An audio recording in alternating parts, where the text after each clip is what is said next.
Welcome in. My name's Ryan. I'll be your pilot. If you're new here, hit that subscribe button. If you've been here before, welcome back. I love having you here. Boys and girls, we are talking a little surprise news. The New York Jets release running back Michael Carter. I did not see this coming. Robert Saleh said there would be some changes to the offense, but I figured that was just going to be, maybe benching Uzama, maybe benching Michael Carter, and then allowing Izzy to come up, allowing Rucker to get some more snaps. Like, those were the types of moves I was expecting, not a release of a running back who's been a pretty good vocal leader in our locker room. I've really liked Michael Carter since he got here, and really his rookie year was just so awesome to the point where in the Breece Hall draft, I had said I didn't want the Jets to take a running back until later in the draft. And lo and behold, his time comes to an end here in New York. Now, as far as his stats go, he had 10 games with us this season, 8 rushes, 38 yards, 15 receptions, 68 yards. That is most of his work coming on third down. He was mostly used as a third down back with blocking, give Breece a little bit of a break, and Dalvin Cook is not historically known as really a good blocker. So that's where he's mostly been utilized. And as far as the snap percentage goes, Breece Hall has been taking 70% of snaps. This is just from this past game. 15% went to Dalvin Cook, which means there was a little bit of an uptick after Michael Carter was pulled due to the chop block this past game. He had 14% of the snaps.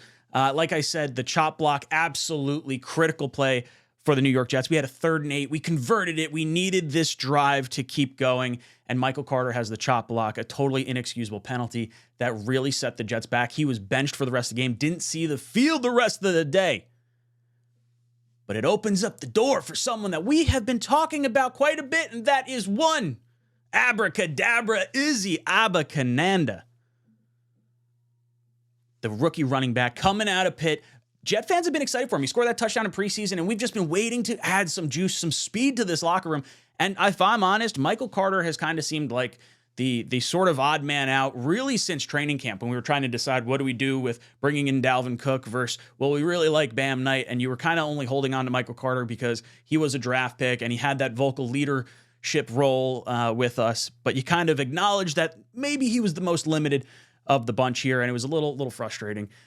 For what you can expect out of Izzy, you're expecting a one-cut type runner, just blazing fast. This is someone that's going to add some speed to this locker room, some speed to this team. He had 241 rushing attempts, 1,426 yards, and 20 touchdowns last year. He is a hometown kid from Brooklyn. We got to see him and his mom on Hard Knocks, or maybe it was One Jets Drive. I don't really remember. But either way, very cool to have the local kid here with us, and he's always falling forward. He's always trying to get that extra yard.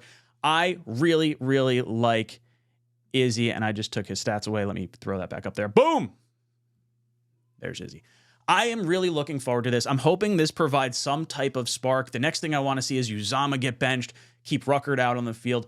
Just get the young guns some play, because what's the harm that can happen at this point? Right now, we had a 3% chance going into the Monday night game for the Jets to make the playoffs. Luckily, we got a little bit of help from the Broncos with the Bills losing. Now we set up a situation where if we start taking care of business in Buffalo this upcoming week, and then we have a division matchup with the Dolphins on Black Friday, this season is not lost. The Jets are trying to make some moves, and this is a big one. I'm looking forward to this. Michael Carter, I wish you well on wherever you wind up. I'm sure there's going to be some waiver claims for you.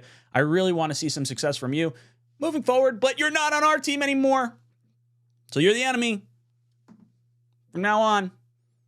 But Izzy, I'm looking forward to seeing you, and I'm just looking forward to having a whole lot of energy behind the line. Now, they're saying that they're going to give Dalvin Cook some additional snaps as well, so I'm curious to see what the snap percentage breaks down like. There's that 30% that Breece Hall is currently not getting. Are they going to chip away a little bit at what Breece's total is and then spread it across, the two running backs evenly? Or are they going to take that 30% and divvy it up maybe 20% to Dalvin Cook, 10% to Izzy, and work them along until you start to feel more comfortable with the rookie in the lineup? Guys, I'm curious to see what you guys have to say about this. Hit me up down below in the comment section. Are you happy they released Michael Carter? Were you surprised that it happened? Do you think it was the right move? Let me know in the comment section down below. And as always, go Jets.